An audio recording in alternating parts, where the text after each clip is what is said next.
గల్గోడియాస్ university robot scam. China robot కి India స్టిక్కరా?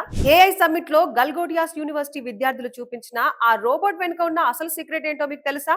Made in India అని గర్వంగా చెప్పుకున్న ఆ ఆవిష్కరణ నిజంగా మన విద్యార్థుల కష్టమేనా, లేక చైనా నుంచి కొన్న వస్తువుపై స్టిక్కర్ మార్చి చేసిన ప్రచారమా? అసలు ఈ కాంట్రవర్సీకి టెక్ నిపుణులు ఎందుకు షాక్ అయ్యారు?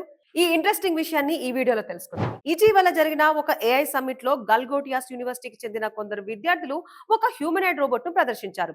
అది తామే స్క్రాచ్ నుండి తయారు చేశామని, ఇండియాలోనే ఇలాంటి రోబోట్ రావడం ఇదే మొదటిసారి అని గొప్పగా క్లెయిమ్ చేశారు. అయితే కానీ సోషల్ మీడియా పుణ్యమా అని అసలు రంగు బయటపడింది.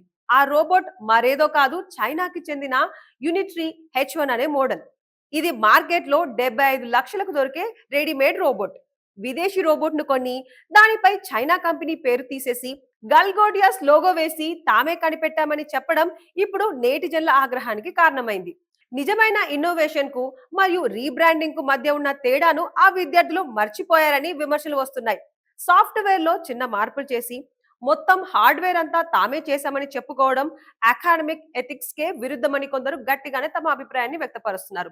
ఇలాంటి పనుల వల్ల అంతర్జాతీయ స్థాయిలో భారతీయ ఇంజనీర్ల గౌరవం దెబ్బతింటుందని టెక్ నిపుణులు హెచ్చరిస్తున్నారు. కేవలం పబ్లిసిటీ కోసం విదేశీ టెక్నాలజీని సొంతమని చెప్పుకోవడం ఎంతవరకు కరెక్ట్ అని ప్రశ్నిస్తున్నారు. మనం మేక్ ఇన్ ఇండియా దిశగా అడుగులు వేయాలి, కానీ ఇలా స్టిక్కర్ ఇన్ ఇండియాతో మోసం చేయకూడదు. ఈ విషయంలో మీ అభిప్రాయం ఏంటి?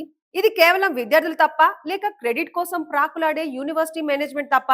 కింద కమెంట్ చేసి చెప్పండి. ఇలాంటి టెక్ స్కామ్స్ మరియు ఇన్ఫర్మేషన్ కోసం ఇప్పుడే మా ఛానల్ ని సబ్స్క్రైబ్ చేసుకోండి.